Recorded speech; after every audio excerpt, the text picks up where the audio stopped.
రేపే అతీత శక్తివంతమైన పౌర్ణమి. చాలా పవర్‌ఫుల్ పౌర్ణమి అండి. ఈ పౌర్ణమి రోజున మర్చిపోకుండా ఈ ఆకుని కాలిస్తే చాలు మీ సమస్యలన్నీ కూడా పోతాయి. ఎటువంటి సమస్య అయినా సరే పోతుందండి. చాలా మంచి రిజల్ట్ అయితే ఉంటుందన్నమాట.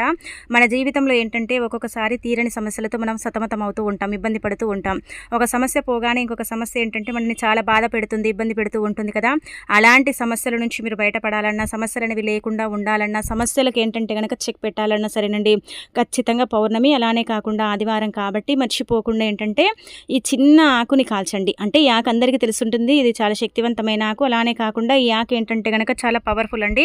ఇలాంటి తిదివార నక్షత్రాల్లో ఏంటంటే గనక ఈ ఆకుని కాలిస్తే మనం అంటే కోరుకున్నదంతా జరుగుతుంది. మన సమస్యలు పోతాయి. మనం కోరుకున్నంత డబ్బు వస్తుంది. మన జీవితం అనేది మారిపోతుంది. లక్ష్మీదేవి అనుగ్రహం కూడా కలుగుతుంది.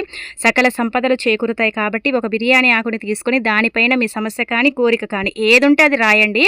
కానీ ఒకటే రాయండి. 10 రాయకండి. 10 రాయటం వల్ల ఎలాంటి ఫలితం అయితే రాదు.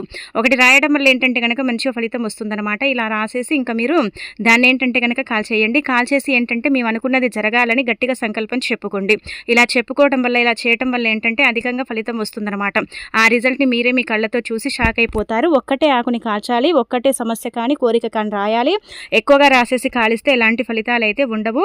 ఈరోజు తిథిని బట్టి బిర్యానీ ఆకు మీద ఈ విధంగా రాసి కాలిస్తే ఖచ్చితంగా 100% ఫలితం అనేది చూసే అవకాశం ఉంటుందని మనకు శాస్త్రాల్లో చెప్పబడుతుందనమాట. అందుకే ఈ ఆకుని మీరు మర్చిపోకుండా కాల్చేసి రిజల్ట్ అనేది పొందండి. మీ జీవితంలో ఉండే సమస్యలన్నిటికీ కూడా ఏంటంటే గనక చక్కగా చెక్ పెట్టుకోండి. తిరుగుండదు.